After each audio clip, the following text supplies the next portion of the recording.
Après une heure de discussion seulement, la délégation ukrainienne quitte Istanbul. Lundi, les pourparlers entre la Russie et l'Ukraine ont tourné court. Les deux pays ont trouvé un accord pour l'échange de tous leurs prisonniers de guerre de moins de 25 ans ou grièvement blessés, ainsi que des corps de milliers de soldats tombés au combat. Kiev a également transmis à Moscou une liste de centaines d'enfants ukrainiens qui auraient été déportés par la Russie et dont elle exige le rapatriement. Mais jusqu'à présent, aucun signe d'un cessez-le-feu.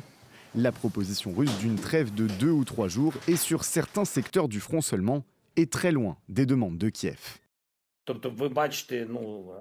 Vous pouvez voir quel est leur état d'esprit.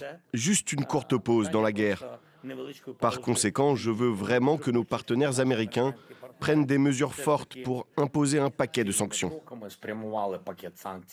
La délégation russe a, elle, remis aux Ukrainiens un mémorandum sur les moyens d'instaurer une paix durable et ses conditions pour un cessez-le-feu complet.